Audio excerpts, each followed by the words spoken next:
Hello Instagram, je me fais un café.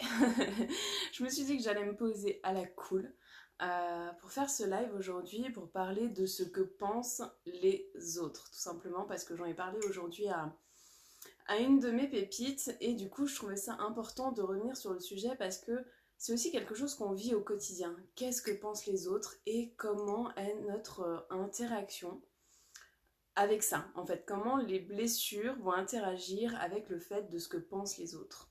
Hello Chantal, tu vas bien? Hello Histoire d'Endo, tu vas bien? Donc ça me paraissait vraiment intéressant de me dire, enfin de parler de ça, de parler du fait que parfois on se focalise sur ce que pensent les autres. Et même parfois, on va voir les autres et on leur demande ce qu'ils en pensent par rapport à nos propres blessures en fait.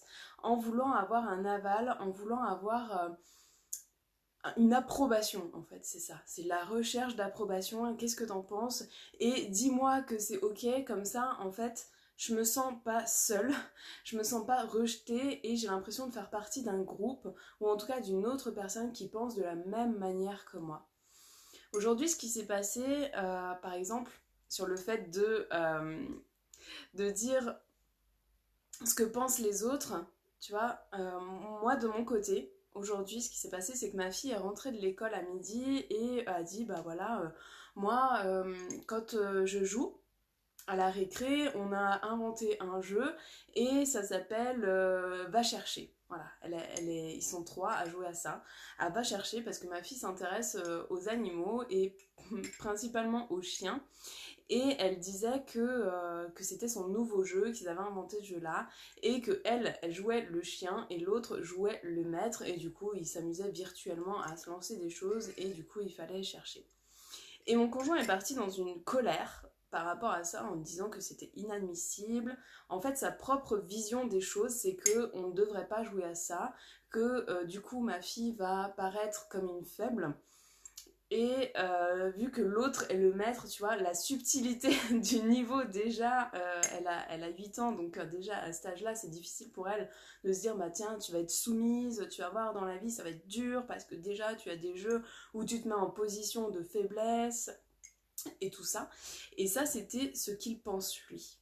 Alors, du coup, est-ce que ma fille devrait être influencée par ce que pense son père? Est-ce qu'elle devrait prendre ça pour argent comptant et se dire, ouais, bah tiens, finalement, finalement, il a raison, mon papa, et moi, je vois les choses de la même façon.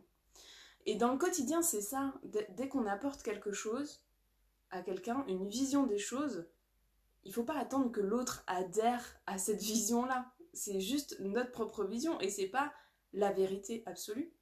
C'est notre vérité en fait. Mais c'est pas forcément ce qui va se passer. Après, mon conjoint a peur et il exprime ses peurs. Et beaucoup de personnes sont comme ça, ont peur et vont exprimer leur peur comme si c'était réel. Tu vois, comme si en fait ça allait arriver. Comme si mon enfant de 8 ans, au collège c'est sûr, elle va se faire tabasser. Au collège, ça va être difficile pour elle. Au collège, elle n'a que 8 ans. Le collège, c'est pas tout de suite.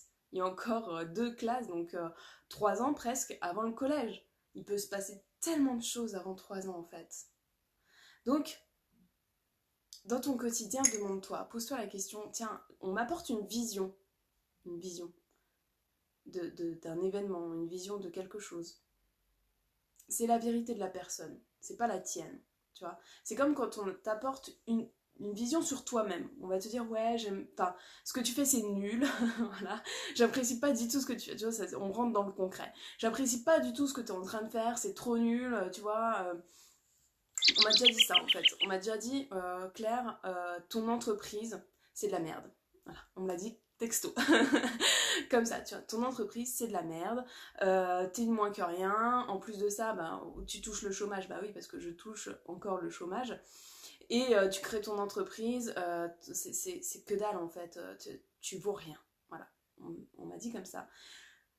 C'est la vision de l'autre. C'est la vision de l'autre. Ça ne veut pas dire que je suis une merde, que ce que je suis en train de créer c'est nul et que je n'aide pas des femmes à s'épanouir dans leur vie en fait. C'est la vision de l'autre. Est-ce que j'y adhère? Est-ce que j'ai envie d'y adhérer en fait? C'est ça qu'il faut se poser comme question. Est-ce que moi, à l'instant T, j'ai envie d'adhérer à la vision de l'autre comme une vérité, comme ma propre vérité en fait. Ça c'est l'autre, tu vois, même sur toi, même sur quelqu'un.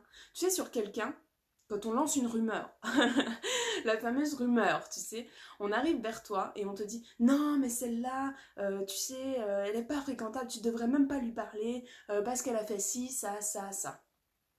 On te lance ça. Tu as le choix, toi, d'adhérer à ça. Tu as le choix de dire alors, attends, c'est sa vision. Est-ce que j'ai la même vision? Est-ce que cette personne est comme ça véritablement? Et est-ce que j'ai envie de partager du temps avec ça? Ou est-ce que je n'ai pas du tout cette vision-là et que je me ferai mon propre avis en fait? C'est quoi mon avis vis-à-vis de cette personne-là? C'est de prendre un certain recul en fait vis-à-vis des gens en général et de ce qu'on nous dit, de la vision qu'on cherche à nous imposer quelque part. En fait, voilà, c'est ça. C'est que là, je suis en train de dire imposer, mais c'est pas vrai. Parce que rien n'est imposé. Mais on a tellement l'habitude qu'on nous dise il faut faire ci, il faut faire ça, fais ci, fais ça, ça c'est pas correct, machin, ça c'est de l'éducation.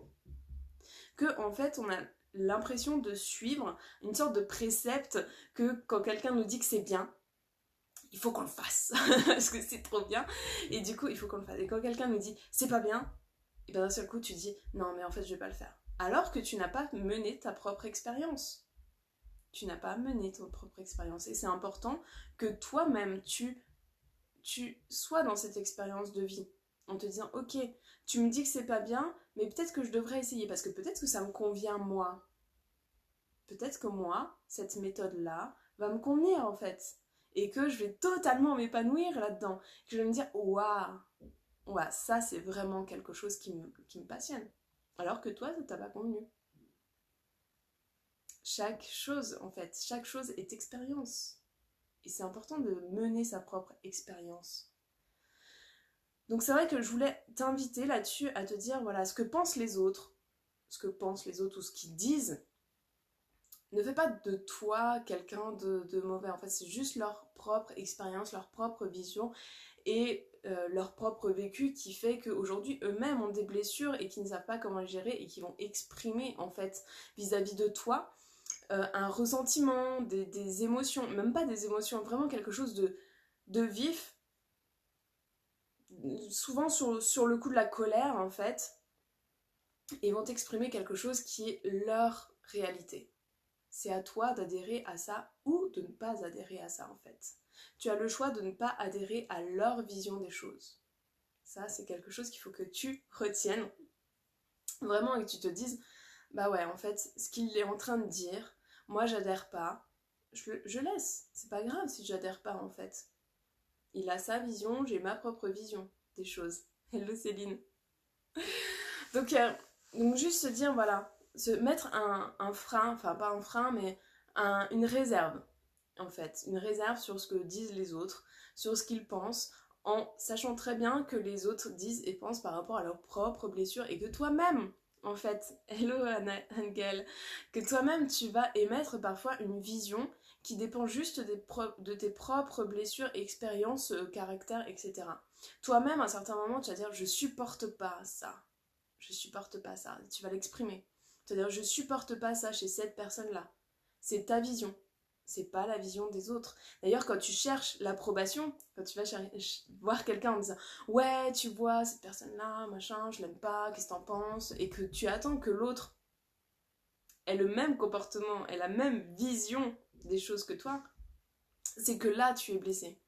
Parce que bah, tu cherches du réconfort. Tu cherches du réconfort chez l'autre. Tu cherches à être intégré à quelqu'un qui aurait la même vision que toi. C'est ok. Je veux dire, c'est quelque chose qui aujourd'hui est instinctif pour toi. C'est différent de parler de sa blessure en disant voilà ce qui se passe chez moi, pas en dénigrant l'autre, tu vois. Parce que quand on va voir quelqu'un en disant ouais j'aime pas machin, c'est que tu es en train de juger l'autre. Et là c'est une blessure d'injustice évidemment. Tu es en train de la juger pour ce qu'elle fait ou pour qui elle est et tu cherches une approbation. C'est différent que d'arriver vers une personne, une de tes amies et lui dire voilà là il se passe quelque chose avec cette personne-là, j'essaye de prendre un maximum de recul, mais je sens que j'ai du mal et tout, et là tu parles vraiment de toi, de tes ressentis, de tes besoins. C'est ce qu'on va voir aussi dans l'atelier communication en fait, comment prendre du recul sur les choses, comment communiquer de la bonne façon, par exemple, quand il y a quelque chose qui nous irrite, quand il y a quelque chose, un message qu'on essaye de faire passer aussi, et pour parler de notre propre point de vue aussi, en disant voilà, là, je m'impose dans la conversation, je parle de mon point de vue, ce n'est pas un point de vue universel. C'est aussi ça le partage, c'est de discuter, de dire ouais, voilà, moi, mon point de vue, c'est celui-là. On n'est pas forcément d'accord, mais c'est ok, tu vois. C'est ok, je t'impose pas mon point de vue. Et ça, c'est la blessure de trahison qui a tendance à imposer, à dire ouais, je comprends pas, pourquoi tu penses ça, machin, et à chercher des choses pour que l'autre pense de la même manière, alors qu'en fait, on devrait tous être dans l'amour inconditionnel et se dire oui, ok, tu penses d'une autre manière. C'est ok pour moi, c'est ok, il n'y a pas de souci. Moi aussi, je suis dans l'amour inconditionnel et tout va bien en fait. Tu peux penser ça. Le pire, c'est quand on nous pose, on nous parle voilà, de cette vision vis-à-vis de nous, où on se sent forcément touché et quelque part agressé, parce que quand on est blessé, quand on a une blessure et que l'autre dit de nous quelque chose, ouais, t'as pas bien fait ci, ouais, t'es comme ça, ouais, ceci, toi, on peut pas te dire ça, machin, on sent la blessure à l'intérieur, tu vois. Et dans l'atelier communication, ce que je veux amener à faire, c'est justement prendre du recul par rapport à ça et se dire, non, mais en fait, c'est bon, ça passe, t'inquiète. Je vais gérer. Je vais gérer. Ok, je suis touchée, mais basta, je gère ça. C'est ma partie à moi et je gère, en fait. C'est super important. J'adore ces phénomènes-là de communication et d'interaction, en fait, entre les gens. Je vois que beaucoup de monde se connecte. Bisous à toutes. J'adore.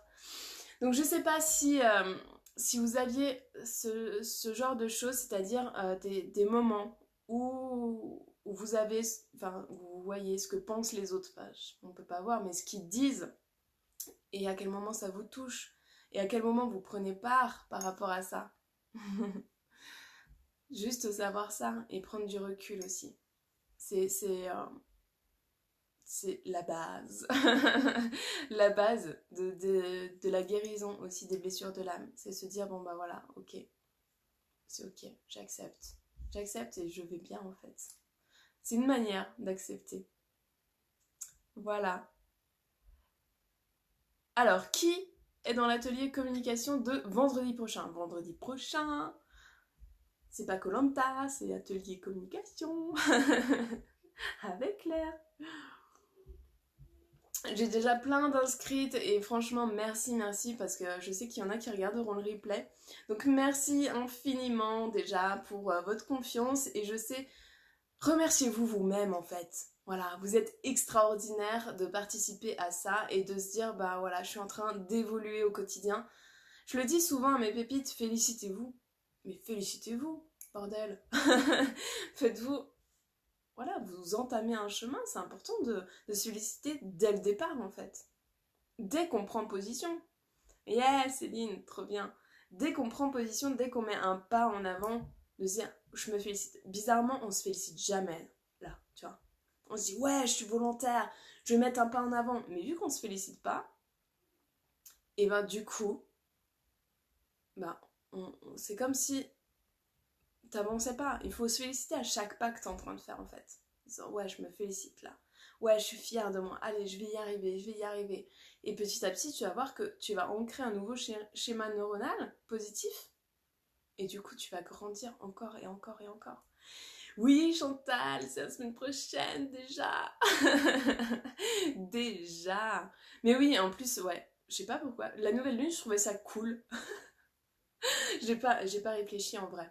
Quand j'ai choisi le 16, non mais je sais pas, j'ai pris mon calendrier et je me suis dit, là c'est bien, tu vois.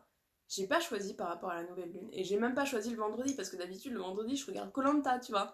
Et du coup je me suis dit, après coup, mais pourquoi j'ai choisi ce jour-là précisément? Il n'y a pas de mauvais choix. C'était ce jour-là en fait. Et je pense que c'est parfait, comme ça, tu vois. Je pense que c'est parfait. C'est le jour parfait où ça devait être là, en fait.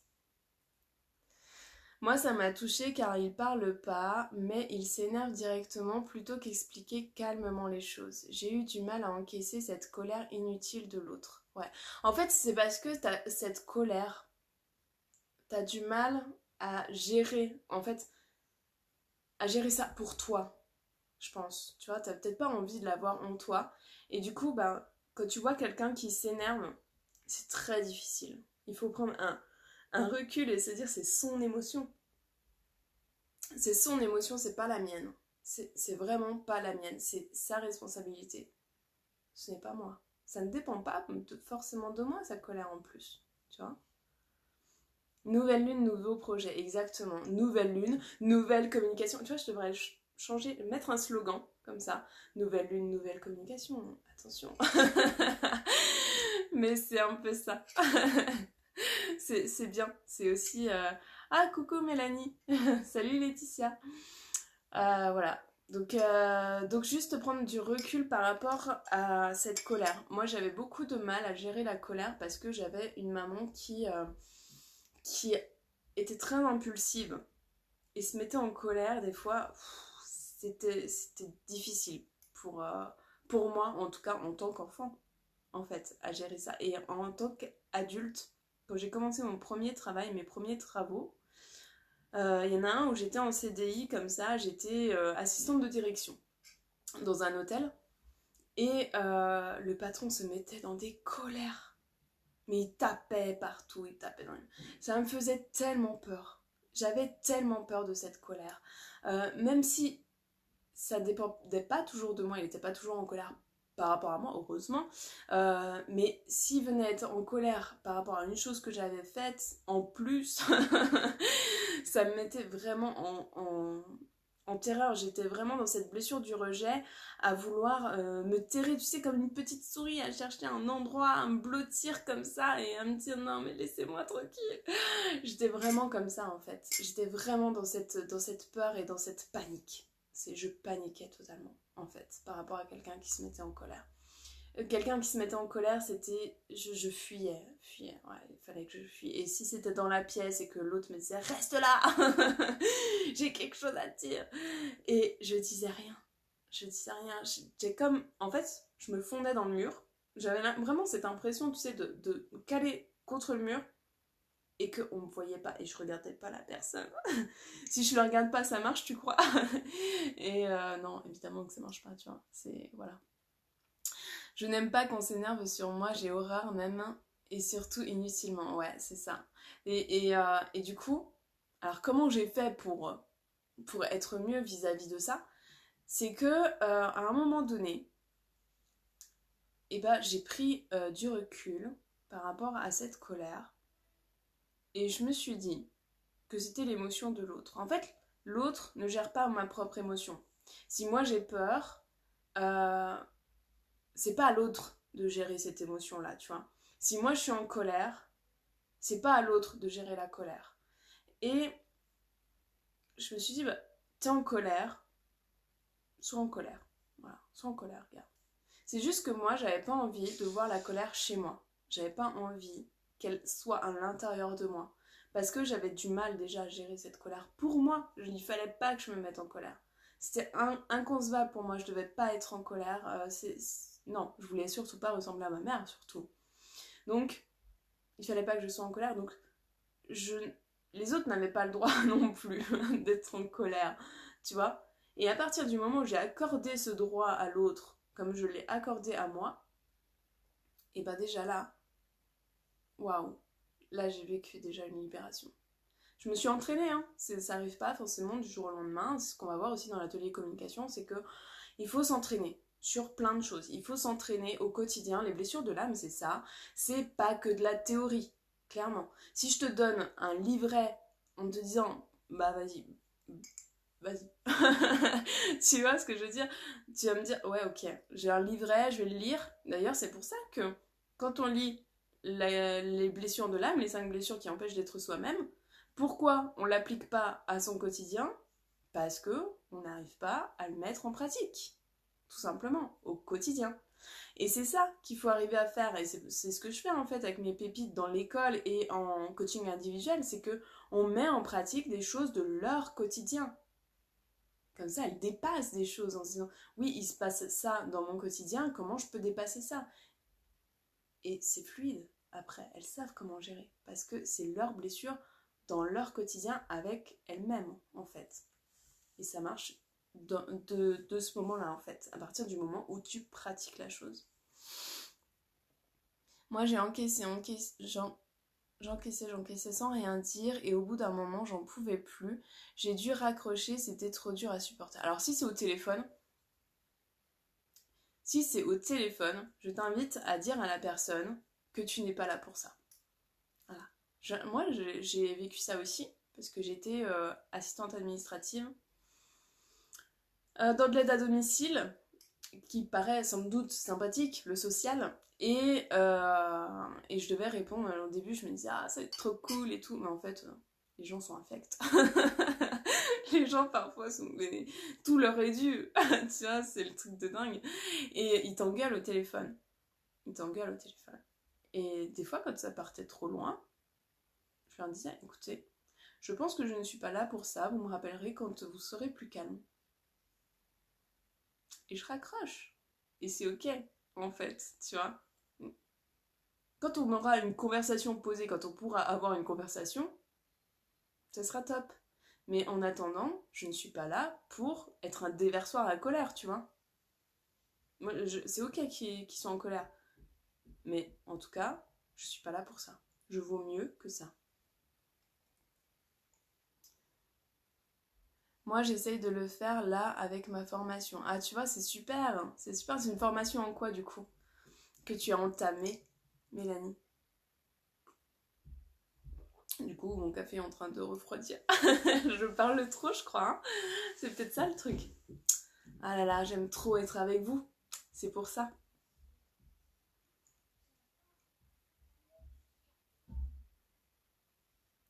C'est juste un ami en plus, je trouvais ça abusé. Ouais, donc du coup, il faut que tu remettes aussi une distance entre guillemets, c'est-à-dire que tu reprennes ta propre responsabilité. C'est quoi dans cette conversation, tu vois? Ta propre responsabilité, c'est de te dire, je vaux mieux que ça. C'est inutile, comme tu l'as dit, c'est une conversation stérile. J'ai pas envie de perdre mon énergie et mon temps à écouter une personne qui me crie dessus pour, en fait, ne pas avoir de communication, de partage. La communication, c'est toi et l'autre et toi, tu vois, c'est vraiment un échange de communication, un échange de paroles. S'il n'y a pas ça, effectivement, à quoi ça sert? Autant raccrocher, autant dire, bon bah écoute, quand tu seras disposé à communiquer, à parler avec moi vraiment, posément, je suis là. Mais en attendant, non, non. Et en général, tu sais, quand tu fais ça, quand tu raccroches en disant ça, en disant ces phrases-là, en disant non mais attends, je suis pas là pour ça, tu me rappelleras quand tu seras plus disposé, qu'on pourra discuter. En fait, c'est parce que tu fermes pas la porte. Tu dis, voilà, c'est ta responsabilité, t'es en colère, c'est ta responsabilité de gérer cette colère-là, parce que ça veut dire que l'autre émotionnellement n'est pas mature. Quand tu leur dis ça, en général, tu raccroches, ils te rappellent et ils sont déjà beaucoup plus apaisés. Parce que c'est à eux de gérer leur colère. C'est à eux de se dire, bon bah voilà, et s'ils te rappellent encore en colère, sur même procédé. Écoute, je te parlerai quand la conversation sera plus apaisée.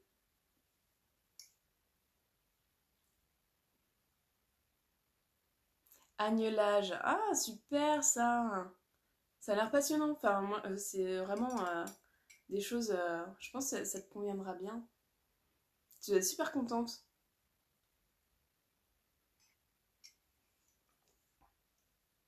Mais dans tout, ouais, c'est vrai qu'au travail et la communication, enfin, tout est important. Tout est tellement important. C'est juste de poser les choses, de parler de nos émotions, de parler de nos besoins avec sincérité et de pas agresser l'autre sans arrêt, parce qu'on est beaucoup dans l'agression en fait. Hein. Je me suis rendu compte de ça, c'est qu'on est beaucoup dans ouais, t'as pas fait ci, ouais, t'aurais dû faire ça, ouais, je pensais que tu que tu ferais ça, mais tu vois, je pensais, donc du coup, transmission de pensée, et du coup, t'es censé penser la même chose, tu vois. Bah non, non, en fait, ça marche pas comme ça. Il suffit d'avoir des mots. Dieu nous a inventés avec une voix et pour parler. Donc c'est pas pour rien, c'est pour qu'on puisse communiquer. Contente, oui, maintenant. Mais au début, j'avais peur. Bah, c'est normal, mais du coup, c'est génial parce que tu as affronté ta peur, Mélanie. Tu peux être très fière de toi. Tu peux être tellement fière de toi, ma belle, d'avoir affronté ça et de te dire, ouais, je suis passée au-dessus de quelque chose. On en revient aux félicitations, hein. Salut Christine. On en revient au fait de se dire, mais waouh, j'ai fait quelque chose et je suis passée au-dessus. Et ça, c'est génial. Félicite-toi, vraiment. C'est ma mère. T'as pas fait ci, t'as pas fait ça. Mais ouais, c'est ça, hein. C'est l'éducation, je crois. On n'a pas cette communication assez posée et non violente, en fait. Et comme j'ai raccroché, il est revenu. Il revenait pas et il culpabilisait et il s'est excusé en me disant merci d'avoir pris le temps pour moi. Ah, c'est bien. C'est déjà bien qu'il ait pris conscience et qu'il se soit excusé quand même. Tu vois, ça veut dire aussi qu'il a pris conscience, qu'il t'avait poussé à bout. Et il faut se rappeler que c'est pas une mauvaise personne. Tu vois, c'est pas parce que t'es en colère que tu fais des actes complètement des fois débiles, hein. Les blessures, c'est ça, c'est des fois on contrôle pas, on gère pas, on fait des actes qui peuvent paraître aux autres complètement hors du temps, ailleurs. Et ça fait pas de nous des mauvaises personnes, en soi, tu vois. Ça fait juste de nous des personnes blessées qui ont un passé, une expérience douloureuse et qui ont des peurs, en fait. C'est sur la communication. En fait, je parlais surtout à la base, de ce que pensent les autres et du fait que les autres ont une autre vision et que nous, en fait, on a notre propre vision et qu'on choisit d'y adhérer ou pas. Parce que c'était un peu le sujet que j'ai eu encore aujourd'hui avec ma pépite. Et du coup, je me dis, tu vois, comme on a discuté ensemble, Christine, c'est toujours la vision des autres, c'est pas la nôtre, tu vois. Et de bien avoir ce schéma en se disant, attends, c'est sa vision et c'est pas la mienne, en fait. Et moi, je choisis d'adhérer ou pas à cette vision-là. Oui, c'est super violent.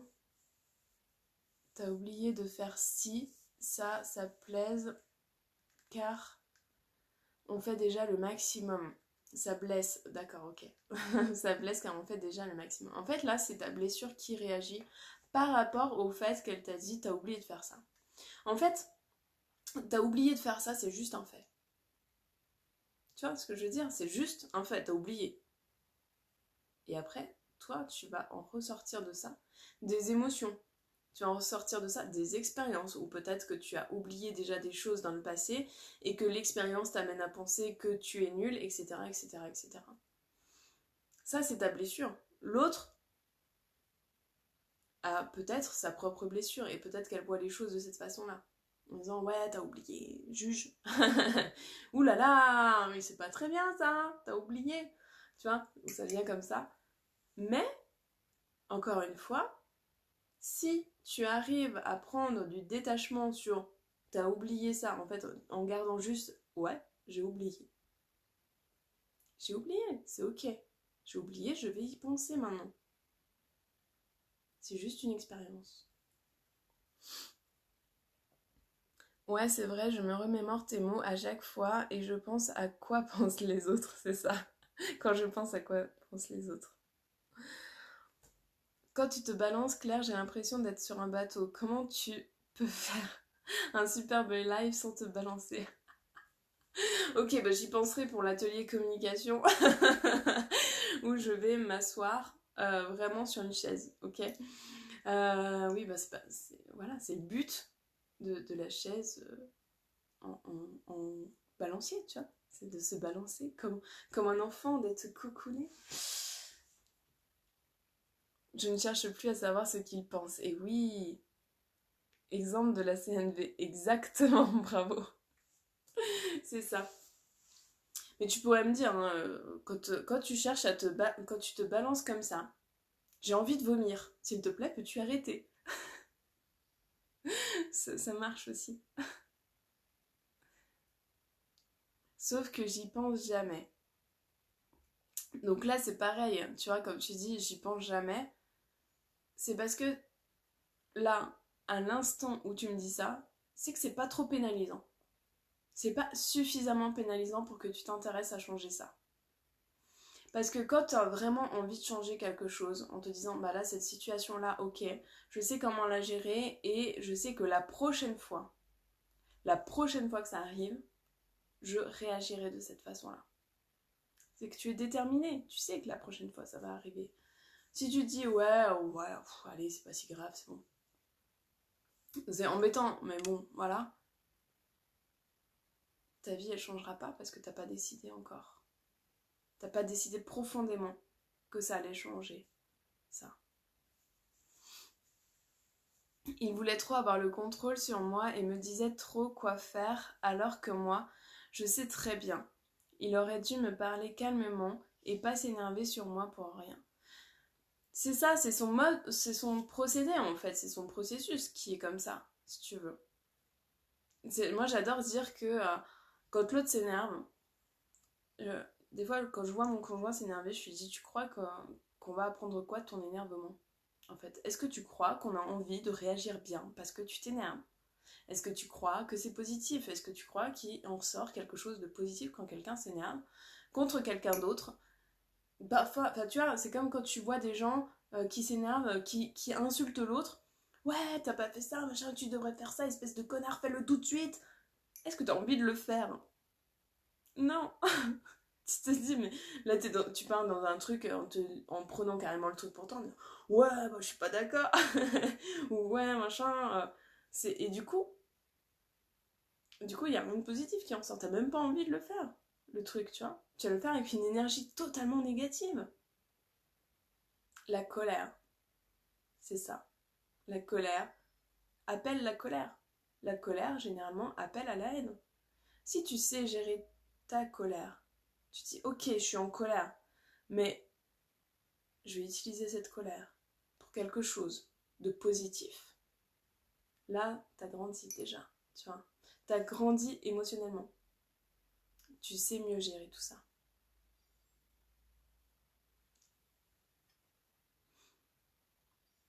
J'ai toujours aimé ce siège, Emmanuel. C'est pas utile, elle peut le faire elle. Ouais, elle peut le faire elle. Ça, après, il y a ta responsabilité, la sienne, tu vois. La sienne, si elle te dit, ouais, t'as oublié, machin, un truc muche, c'est quoi ta responsabilité dans l'histoire? Si c'est à toi de le faire, tu vois, il faut savoir qui devait faire la chose, pourquoi ça n'a pas été fait. Je lui ai recommandé de contrôler sa colère. Tu as très bien fait.